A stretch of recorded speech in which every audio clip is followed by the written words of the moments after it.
everybody and welcome back to my channel. So if you're new here, hello, my name is Julianne. Welcome to my adventures. So my channel is primarily about healthy living, healthy habits, slow living, lifestyle in general. Also, fun fact, I am Canadian. I live in Germany, but I am currently in Canada. I've been here for about a month now. No, actually, wow, I've been here almost 2 months, just spending time with my family here, and it's been going great, actually. So in today's video, I wanted to talk about my health and fitness journey, which has been such a journey. It really has, with a lot of ups and a lot of downs. And today is an up, today is a win for my health and fitness, and I'm really excited to share all about it with you guys. So if you're new here, I will just give a little rundown of my fitness journey. So in my youth, when I was a kid and when I was a teenager, I was very active. I ran cross country in the fall. I was in dance classes for years and years and years. I think 8 years I was doing dance classes. Also, me and my family would go skiing. I snowboarded. We would go almost every weekend in the winter. And so, yeah, I got a lot of exercise in when I was a kid. And then, like a lot of people going into high school, I wasn't taking gym classes anymore. I stopped doing cross country. I actually ended up quitting dance classes. And then eventually I didn't have enough money to go skiing anymore because it is pretty pricey when you don't have a student discount or you're not a child. So slowly I was losing a lot of my activity, and I ended up gaining a bit of weight in high school, which then I ended up losing after high school because my first full-time job was at a greenhouse, and it was the most intense, like, active job I've ever had. It was so physically demanding that I ended up, like, not even trying to. I lost quite a bit of weight at that job. And then for the next few years, it kind of went up and down and up and down a bit, but always staying a little bit consistent. And then, you know, there was the whole pandemic. And then, just like so many other people, I got my quarantine 20. I actually don't know if that's a thing or not. Is it quarantine 20? Quarantine what? In conclusion, I gained quite a bit of weight. More weight than I ever had before in like that time period. In Germany, there's no gyms open. I really like rock climbing. The rock climbing gym was closed the whole time. There was just, you know, everything shut down, and I became so sedentary.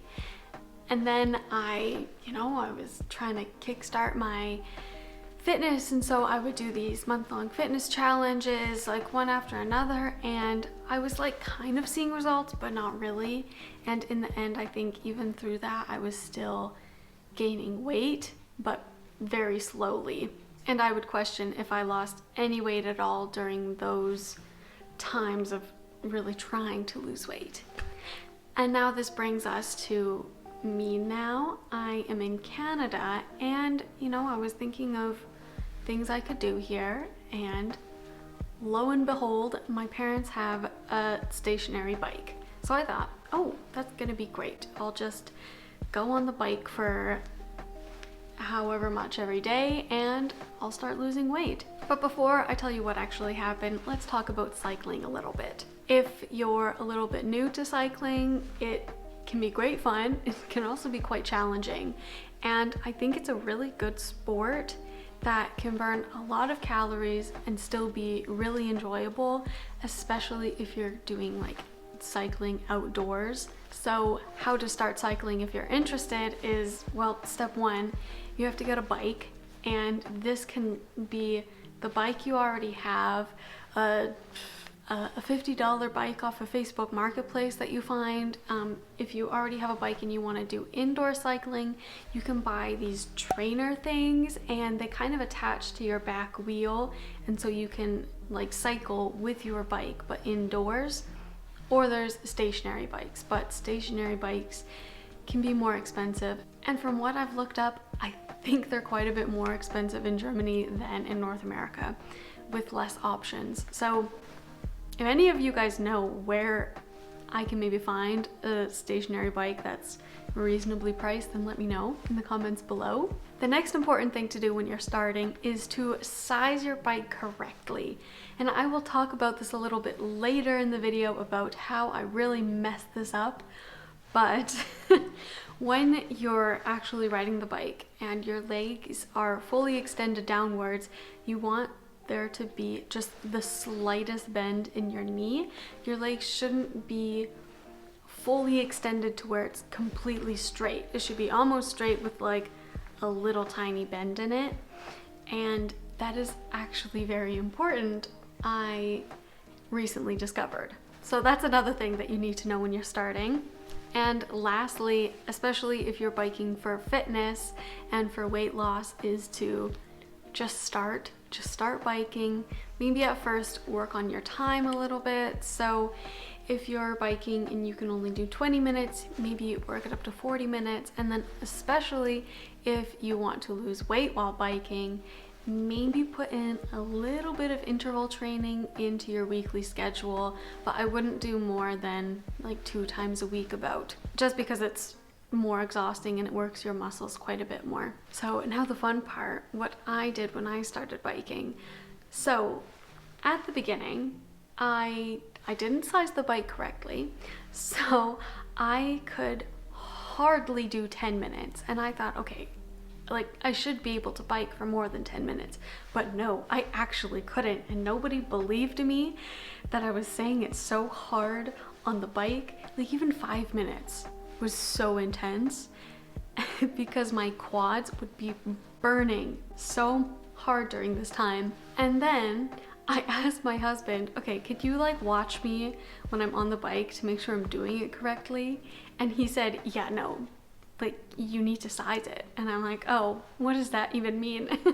So moving on after my big mistake, I got the bike sized correctly. It is a stationary bike, so you can move the seat up and down and also forwards and back.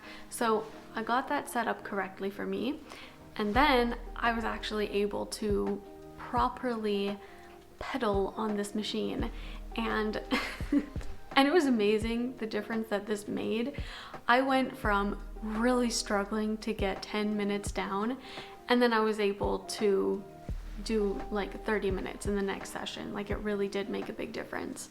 And so I worked at my time until I could do it for about an hour, and I haven't wanted to do any more than that just because my knees are a little bit sore right now. I need to see a doctor when I get back to Germany, but I don't want to stress them out, so I'm not doing more than an hour. And then after I got to that, I thought, okay, what else can I do?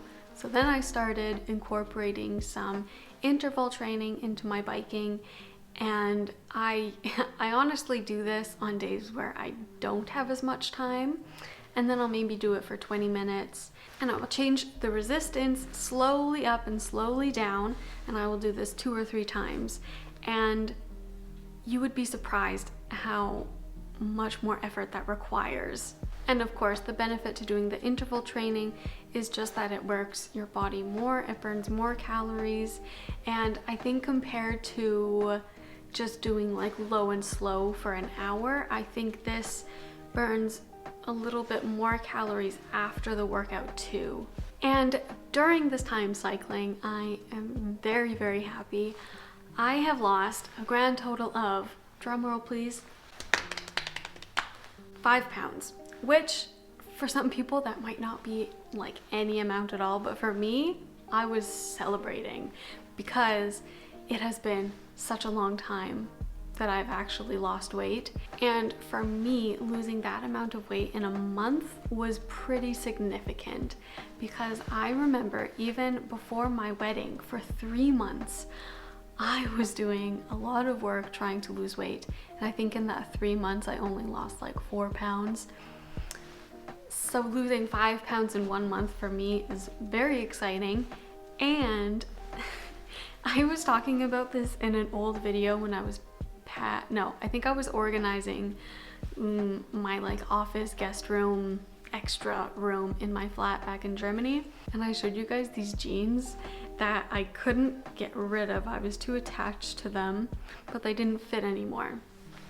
And now I can say that I fit into those pants. One pair I don't fit comfortably in, but I can wiggle myself into the pants and I can close the button and zip it up and I can fit into them. I can't bend, but it is a big improvement. That's just very exciting. So if you also want to lose weight while cycling, I do have some extra information for you, tips that are very important to know and that I was probably missing out on earlier this year when I was trying to lose weight. So if you actually want to lose weight while working out, this can be applied to any workout. This is what I have discovered. Number one, you have to do it consistently. And this is where it's important to find something that you actually enjoy doing because you'll want to do it. For me, I really like biking because I will honestly put on a YouTube video and I will just watch YouTube while I'm cycling. I enjoy it and I have goals with cycling. Next summer, I want to do some bigger tours around Europe. But doing it consistently means doing it pretty much as often as you can. If you can only work out 3 days a week, then fine, so be it. But I would recommend more than that. And when I was actually losing weight, I've been cycling almost every day. And I think that just makes it way more efficient. And because it's a cardio-based workout, it's not like dangerous to do it every day or anything. You're not doing intense strength training every day. That would be not okay. You're not doing high intensity interval training every day. That would be too much for your body. But at least getting some activity in every day is very important for your weight loss journey. Okay, and now the second tip for losing weight is to incorporate some form of interval training. And like I said, for cycling, I was just slowly increasing and decreasing the resistance for the bike. When you're biking outside, just find somewhere that has some hills. If you're running, do some like sprinting intervals or also running up hills. And that just makes the workout much more efficient because you're not going to be doing it for as long, but it will burn quite a bit of calories. And speaking of calories, we may not want to hear this, and I did not want to hear this, but calories matter a lot. So I know that before in my weight loss journey earlier this year, I was eating very healthy, but I think I was still overeating, and that's why I didn't lose weight. But that being said, since I've been in Canada, I'm with my family, I want to celebrate. We are cooking very good food. Sometimes it's not the healthiest, and I still eat it. I just really watch how much I'm consuming and make sure that it's not more than what I need. I'm not eating until I'm like really full anymore. I'm really trying to stop before that. And you know, I'm taking it day by day, meal by meal, just eating a tiny bit less than I was before. And honestly, I think that has made a pretty big difference for me. So I wish you all the best of luck with your journeys. If you're interested in cycling, if you're, you know, wanting to lose weight and just get healthier, even just improving your cardiovascular health, cycling is great for that. Any cardio is great for cardiovascular health. So I wish you all the luck in the world with your journeys. And if you are subscribed to this channel, I will see you guys in the next one. Bye!